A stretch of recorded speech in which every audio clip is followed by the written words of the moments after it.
बकरीद का त्योहार जैसे जैसे नजदीक आ रहा है वैसे वैसे उस पर सियासत उफान पर है। तमाम हिंदू संगठनों ने इस त्योहार के खिलाफ मोर्चा खोल दिया है। मालूम हो कि त्योहार आते ही कई हिंदू धर्म गुरु इसको लेकर अपने बयान देते हुए नजर आ रहे हैं। सबसे पहले जगत गुरु रामभद्राचार्य ने इस पर टिप्पणी की है। वास्तव में बकरीद का अर्थ बकरों को लाने के लिए बकरेंदु, टेढ़े चंद्रमा को बकरेंदु कहते उसी का बकरीद है। बकरों क्यों ना जाए? यदि बलिदान देने का मतलब अपना सिर काट के दे दें। वास्तव में बकरीद का अर्थ बकरों को लाने के लिए बकरेंदु, टेढ़े चंद्रमा को बकरेंदु कहते उसी का बकरीद है। बकरों क्यों ना जाए? यदि बलिदान देने का मतलब अपना सिर काट। और इसके साथ ही जो आपको बता दें कि सियासत जोरों पर है। बकरीद पर जानवरों की कुर्बानी का विरोध लगातार होता हुआ नजर आ रहा है। विहिप ने कुर्बानी का विरोध किया है। बकरीद का त्योहार विरोध पर जोरदार। जी हां, विहिप ने कुर्बानी को पशु क्रूरता से जोड़ा है। आपको बता दें कि हर बार इसका विरोध होता हुआ नजर आ रहा है और इसके साथ ही इस पूरे मामले में विहिप की भी एंट्री होती हुई नजर आई। बकरा ईद को लेकर विश्व हिंदू परिषद के केंद्र प्रबंधन समिति सदस्य डॉक्टर राजकमल गुप्ता ने इस पर विवादास्पद बयान दे डाला। देश भर की कुर्बानी पर पाबंदी लगाने की मांग को लेकर जहां उन्होंने कहा कि देश के 100 करोड़ हिंदुओं को यह दिखाने की कोशिश होती है किस हद तक खून बहाया जा सकता है। तो आप देख सकते हैं कि लगातार इसके खिलाफ मोर्चा खोलते हुए नजर आ रहे हैं। और इन सब के बीच ये तस्वीरें हैं जहां लोग बकरे खरीदते हुए नजर आ रहे होंगे। ये बकरा ईद है जिसमें परंपरा रही है, ये सालों से आ रही है परंपरा, और इस पर अब विवादित बयान भी सामने आते हुए नजर आ रहे हैं। तो शहर शहर विरोध के कहर लगातार देखने को मिल रहा है। वीएचपी भी इस मामले को लेकर हमलावर है और इन सब के बीच विवादित बयानों की होड़ है। विहिप के साथ मशहूर कथावाचक धीरेन्द्र शास्त्री ने भी बकरीद को लेकर खुलकर मुखालफत कर दी है। उन्होंने भी कहा कि इसका विरोध होना चाहिए। उन्होंने क्या कुछ कहा, अब आपको वो सुनाते हैं।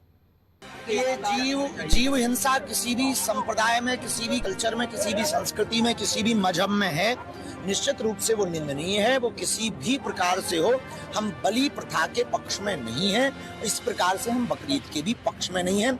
हम किसी को अगर जीवित नहीं कर सकते हैं तो मारने का अधिकार भी किसी को भी नहीं है। इसके सब्स्टिट्यूशन है। उस वक्त कोई ऐसी व्यवस्था रही होगी जब बकरे की कुर्बानी दी गई होगी, या पर हमारे सनातन परंपरा में भी कई जगह बलि प्रथा है। हम देखो दोनों पक्ष का एक्सेप्ट कर रहे हैं। तो अब लेकिन उपाय है, उपचार है। अब समय बहुत बदला है, हम सब सभ्य हैं, सुशिक्षित हैं। इसलिए हमें लगता है जीव हिंसा को रोकना चाहिए, अहिंसा परमो धर्मा के पर्याय पर चलना चाहिए। उससे निश्चित रूप से कि जो भी मजहब है, मजहब को भी तंदुरुस्ती मिलेगी, सबको जीने का अधिकार है। ये नया प्रण और प्रेरणा प्राप्त होगी।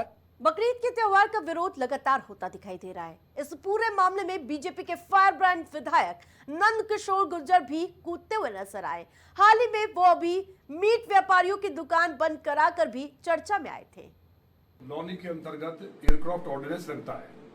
ऑर्डिनेंस के अंतर्गत एयर टू एयर 10 किलोमीटर में कोई भी स्लॉटर हाउस, मांस की दुकान, होटल्स, ये सभी जिनके कारण जो अवशेष हैं या जो कटान है, खून जो उनका बहता है, उसके कारण जो पक्षी आकर्षित होते हैं, उसके कारण पहले भी वहाँ एक जहाज हमारा गिर चुका है वायुसेना का।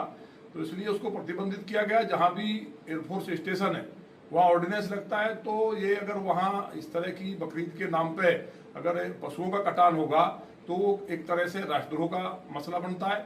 और मुझे उम्मीद है कि जिस तरह मुस्लिम भाइयों ने पिछले वर्ष इको फ्रेंडली ईद मनाते हुए वहाँ केक का बकरा बनाकर काटा था, सांकेतिक रूप से अपना त्योहार को मनाएं और हम सब लोग उनके साथ हैं। लेकिन किसी भी कीमत पे वहाँ अगर ये सब कटान करने का प्रयास किया गया, पशुओं का किसी भी प्रकार का, और कई बार तो गोवंश का कटान भी कुछ लोग माहौल बिगाड़ने के लिए करते हैं, तो पुलिस की ड्यूटी है, मैंने पुलिस को कहा है कि सख्ती के साथ कार्रवाई करें। कोई किसी प्रकार का कटान नहीं होना चाहिए। हर हाल में ऑर्डिनेंस का पालन कराया जाए। वही मुस्लिम पक्ष की ओर से बरेली ऑल इंडिया मुस्लिम जमात के राष्ट्राध्यक्ष मौलाना शाहबुद्दीन रजवी बरेलवी ने प्रतिक्रिया देते हुए कहा कि कुर्बानी पर प्रतिबंध की मांग करने वाले लोग सांप्रदायिक सोच रखते हैं। कुर्बानी का त्यौहार शान शौकत के साथ में 7 जून को मनाया जाएगा और उसी दिन ईद उल अजहा की नमाज अदा की जाएगी। और ये त्यौहार कोई नया त्यौहार नहीं है, बल्कि 1450 साल पुराना त्यौहार है। कदीमी रिवायत परंपरागत तरीके से कुर्बानी होती आई है और इंशाअल्लाह 7 जून को भी कुर्बानी होगी। भारत की कुछ फिरका परस्त ताकतें जैसे हैदराबाद के टी राजा, बंबई के नीतीश राणे, राम भद्राचार्य जी और गाजियाबाद के विधायक नंदकिशोर गुर्जर जी, ये वो लोग हैं जो कुर्बानी पर प्रतिबंध लगाने की मांग कर रहे हैं। मगर इनको सोचना चाहिए कि यह आज का त्यौहार नहीं है, यह कदीमी पुराना त्यौहार है। हम कोई नई परंपरा नहीं डाल रहे हैं, हम पुरानी ही परंपरा पर कायम रह करके कुर्बानी कर रहे हैं। इसलिए इस पर प्रतिबंध का मांगना, पाबंदी के लिए आवाज बुलंद करना, यह संप्रदाय की सोच को उजागर करता है, फिरका परस्ती को बढ़ावा देता है। अब ये कैसे सबका साथ हो सकता है और सबका विश्वास जीता जा सकता है? ये तो सरासर नाइंसाफी है। हाँ, मैं ये जरूर गुजारिश करूंगा तमाम भारत के मुसलमानों से कि प्रतिबंधित पशुओं की कुर्बानी न करें। जिन जिन जानवरों पर कानून ने इजाजत दी है उन्हीं की कुर्बानी करें और कुर्बानी के जानवर खुले में न करें, बल्कि कुर्बानी बंद दायरे में करें और विशेष जो अज़्म हैं जानवरों के, उसको रोडों पर, नालियों में और गलियों में न फेंकें, बल्कि उसको एक मखसूस जगह पर गड्ढा खोद करके दफन कर दें। बहुत ज्यादा एहतियात की जरूरत है और अपने भारत में और जो समुदाय के लोग हैं उनके आस्था का भी ख्याल रखना होगा। तो शहर शहर विरोध पर प्रतिशोध देखने को मिल रहा है। आपको बता दें कि बकरीद के त्यौहार के साथ लगातार विरोध की आग देखने को मिल रही है। कोई इस पर विवादित बयान भी देता हुआ नजर आ रहा है। कुर्बानी पर प्रतिबंध की मांग करने वाले लोगों को सांप्रदायिक सोच रखने वाला भी बताया जा रहा है। लेकिन इन सब के बीच उत्तर प्रदेश हमारा सांप्रदायिक के साथ साथ सोच वाला नहीं है, जबकि गंगा जमुनी तहजीब के लिए हमारा उत्तर प्रदेश जाना चाहता है और इसी सौहार्द के साथ बकरीद का त्यौहार सभी को मनाना चाहिए।